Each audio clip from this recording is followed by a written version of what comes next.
Donald Trump's delivering his address to Congress tomorrow night, and he says he's going to be huge, and he's going to tell it how it is. Trump's been in office 6 weeks, but has a lot to say. Migrant encounters at the southern border hit an all-time low, down 94%, and the cartels are running scared. One cartel leader says he's trying to figure out how to protect his family in case the American military strikes inside Mexico. Another says he's already gone into hiding, rarely leaving his home. 2 young men who produce fentanyl for the cartel said they've shut down all their drug labs. The Pentagon's unleashing our warfighters, cutting restrictions and giving them more power to eliminate terrorists. It's working. The U.S. just killed a senior al-Qaeda affiliate leader in Syria. On the home front, the FBI returned the property they seized from Mar-a-Lago. 47 says he's putting it all in his presidential library. The documents that Biden seized because they were so secret that having them at Mar-a-Lago was risking national security, they're giving the documents back to Trump so he can box them up and put them back in the Mar-a-Lago ballroom. What a joke. And buckle up for another big one. The world's best chip company, Taiwan Semiconductor Manufacturing Company, just announced a massive investment in America. Listen. Taiwan Semiconductor is announcing that they will be investing at least $100 billion in new capital in the United States over the next short period of time to build state-of-the-art semiconductor manufacturing facilities. Without the chips and semiconductors, nothing runs today. You can't buy a car without them. You can't get a radio, a television, you can't get anything. For those of you guys keeping score at home, investments being made in the United States under Trump have topped $1.7 trillion. And it's only week 6. Biden's signature Chips and Inflation Reduction Act investments were $1.2 trillion. And they had to tax and borrow that money. These Trump investments are private. Remember when Obama said all these jobs were gone for good? Some of those jobs of the past are just not going to come back.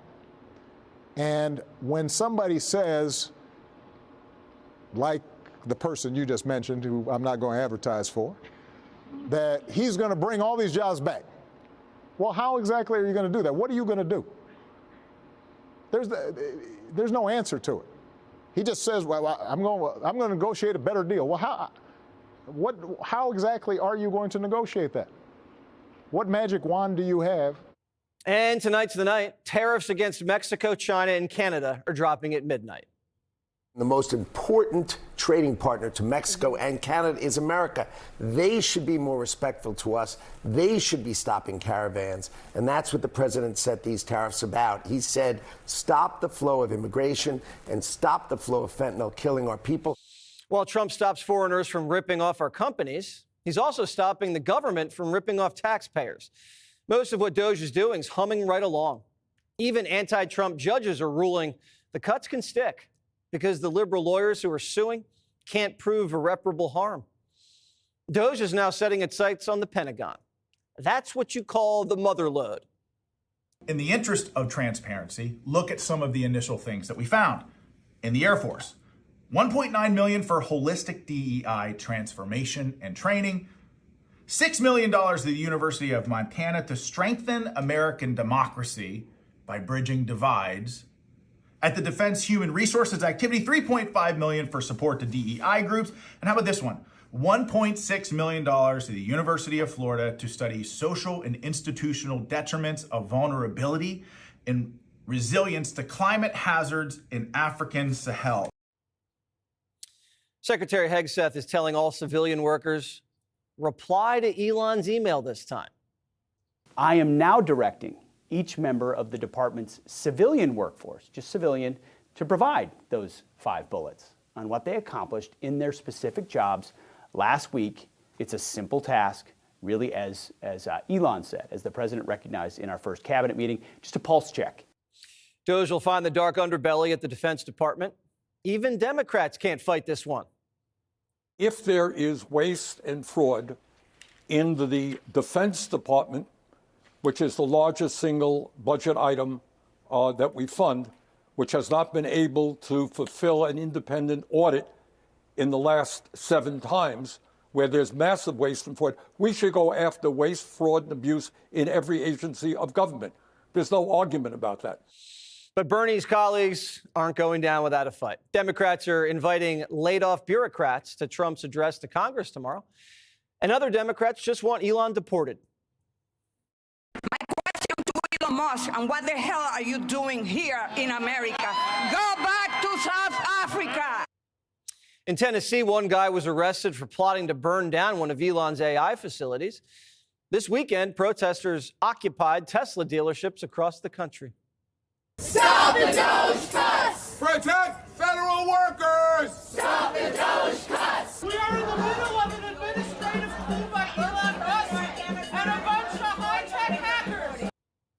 I'm sure Soros wasn't paying those Musk protesters. I am so sure of that. Even Elvira's ditching her Tesla.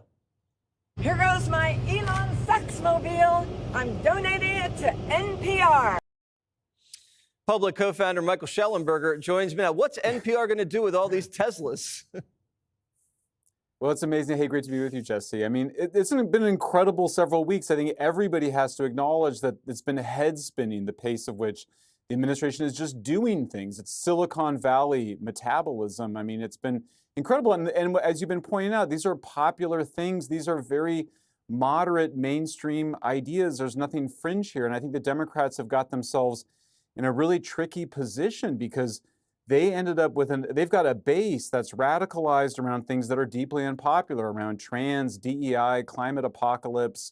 And here you've got an administration that's doing things that are broadly popular and that were even being called for by people like Bernie Sanders and AOC in terms of making very reasonable audits of government agencies that are obviously overspending and spending on wasteful things. Do you think DOGE is going to be able to take on the Pentagon? No one's ever taken on the Pentagon and won. I mean, I think it's hard. You know, it's going to be hard to get the big cuts. And obviously there's a lot of, there's obviously like a lot of things you have to consider there. But I just think the overall intention here, the obvious motivation of it, I don't think that people think that Elon's doing this to make money. He's the richest man in the world. I don't think they think that Trump is trying to hurt government workers. I think they're trying to achieve their agenda, which was a Make America Great Again agenda, an America First agenda. And, I think Elon also, when he got up there in the Oval Office a couple of weeks ago, he just said, yeah, we'll make some mistakes. We may cut some things that we shouldn't cut. If we do, we'll add them back in. And I just think that sort of flexibility, it was something that people said you could never do with the federal government, and they're just proving every day that you can. I was just going to say one more thing, Jesse, which is just, remember, Obama ran on yes, we can. Now the Democrats are the party of no, you can't, and the Republicans are the party of yes, we can. And that's a good point. And was that the first time you ever heard anybody in the political realm say that they've made some mistakes and they'll probably make another one? I've never heard that before. I haven't either. I mean, it's been sort of taboo that you're supposed to pretend like you're perfect. I mean, here you have an administration of human beings, and they clearly care about the American people, and you might disagree with some of the things. I today pointed out that I don't think they should be cutting Medicaid. I know there's some talk about that in the Congress. We want to see the disclosure. We haven't seen it yet. There's a lot of pent-up, understandable impatience for things to happen, but clearly things are happening, and there's still a lot of pressure we should put on the administration. All right, absolutely, and we want to reform Medicaid. We want everybody to live a happy, healthy life, and in order to be fully transparent, I'm going to make another mistake tonight on this show, probably in the next segment, just to be perfectly honest. Mike, great to see you. Great to be with you, Jesse.